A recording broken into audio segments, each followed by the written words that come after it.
Do you think that, because some lawyers think this, that there should be some sort of parallel bar association to check what they call the obvious degeneration in the NBA, as they have with ICANN, ANA, so the legal profession can have that? I don't think that that's the solution. Bifurcation or division of the NBA is not a solution. Rather, I think that those who are reform-minded in the Nigerian Bar Association should seize the moment and then struggle for the soul of their organization and ensure that they're able to redirect that organization, because a lot has happened in the last 12 years, in the last 10 years in the Nigerian Bar Association. Increasingly, and this is not in the interest of the organization, since the NBA came back, the leadership of the NBA is now regarded as the exclusive preserve of the Silk Club in the legal profession. There was a time in this country when Mr. Allah Akabashon, simply Mr., he wouldn't even take chieftaincy title, was the president of the Nigerian Bar Association. And that era, during the military era, was regarded as the golden year of the Nigerian Bar Association. Everybody was proud of that association. But since the NBA came back after the Port Harcourt crisis of 1992, largely the NBA came back on the platform of compromise. And we won them, but not many people realize what we are saying. Now, the chicken has come home to roost. And what did we won about? We won about recommending as a solution a delegate system, part of which would then make Senior Local of Nigeria automatic electors at the NBA conference or during election.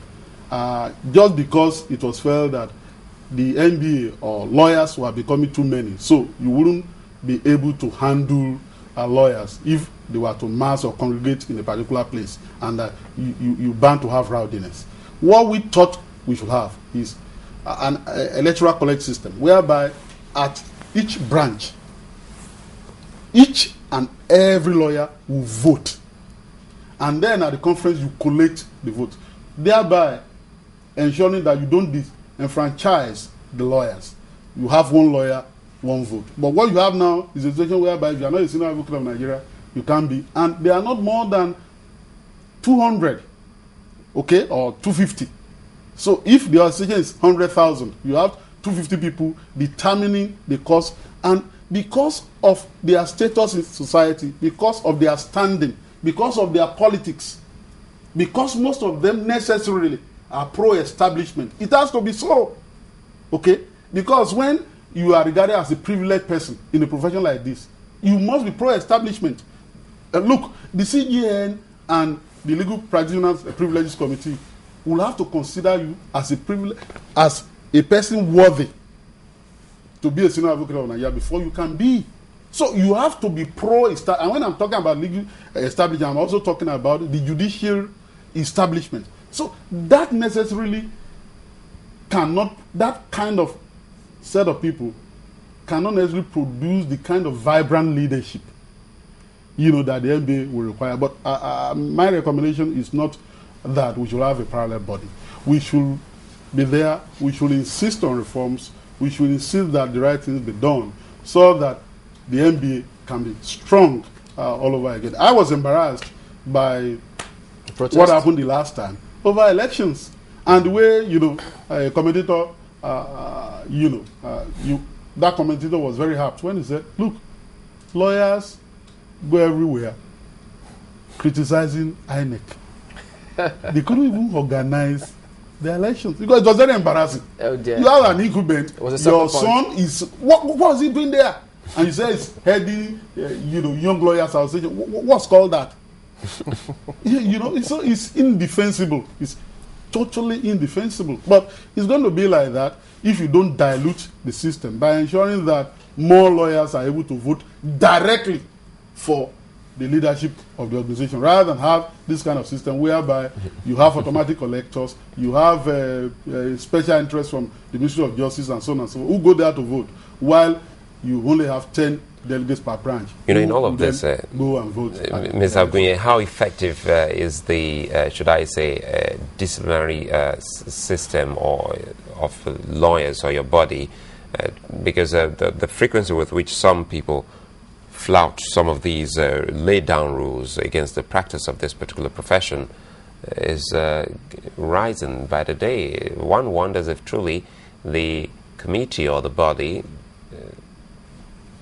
responsible for bringing all the erring, or should I say errant lawyers under check is actually doing its job. They're working. The Legal Practitioner Disciplinary Committee is working. But you will have to complain first before you can invoke the jurisdiction of the Legal Practitioner Disciplinary Committee to deal with the lawyers you are complaining about. In most cases, Nigerians like turning their back. You know, these lawyers, I don't want to have problem with lawyers. My pastor has said that I shouldn't have problem with anybody this year. I shouldn't fight anybody and all that. They turn their back, and so the lawyer goes scot-free. But the Legal Practitioner Disciplinary Committee is working. The cases that have come before them and are determined, are reported in the Nigerian Weekly Law Report, and people can access these cases. Many lawyers have been dealt with. They publish their proceedings or the schedule of their appearances in the newspaper, sometimes summoning lawyers. And I tell you this, if I were to compare the work of the Legal Practitioner Disciplinary Committee and the work of the judiciary in dealing with errant judges, I will tell you that the Legal Practitioner Disciplinary Committee has done more. Because it takes, when you're talking about ethical problems in the legal profession, you're not talking about lawyers alone. You know, but in the judiciary, you are told, go and bring a petition. I was just about... So, the judiciary, there is no way to apprehend. Among lawyers, you know, you ask, well, how is that judge? Is it a clear judge? And some lawyers say, no, and all that. The story goes round, but nobody brings a petition. And in the judiciary, without that petition, you can't do anything. So it's like people saying, EFCC be there, wait in your office and wait for a petition. So without a petition, you cannot proceed against anybody. That is not possible. That's why we say the judiciary, as part of the reforms, should be able to work with anti-corruption agencies and say, look, I expect the CJN, for instance, to say that, look, I'm the CJN now. EFCC, how can we partner? Is it not possible for you to be discreetly investigating the accounts of judicial officers? People that you regard to as peps, politically exposed persons in politics. So, if a judge will have 800 million, 1 billion naira in his account, or his young daughter, who is in school, is having such huge, humongous amount in her account, of course, you must know that there's a problem. And so, within the judiciary, it should be possible to call in that kind of a judge and say, please, can you kindly explain? But insofar as you say that all we need to do is to wait for petitions to come. So if petitions don't come, nothing happens. You know, I initially, listening to your earlier arguments, it seemed that you minded very much to the criticisms that you heard so far seem to be targeted only at lawyers. Do you think that, you seem to think that it is unfair, am I correct? No. That's not what I'm saying. You know, lawyers have their problems. But the problems of lawyers are not the only problems in the legal profession. And this is obvious. I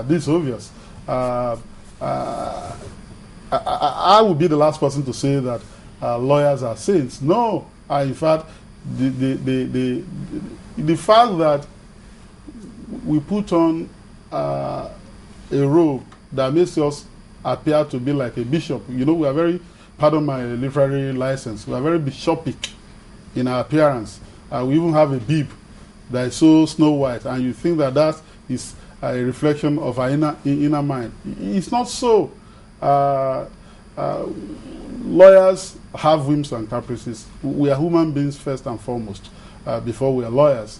And so the character we developed over the years before we become lawyers, you know, persist. They survive, and they even continue to guide ourselves even when we're lawyers, in spite of the ethical constraints, ethical conformity to to ensure that you do what a lawyer should do. So the point I'm making is that we have these problems in the profession, but it is not by focusing on lawyers and lawyers alone that you solve the problems. It's by focusing on the entire professions, the bar and bench. That's why it is said that those two pillars make the legal profession, the bar and the bench. The bench cannot practice without the bar cannot practice without the bench.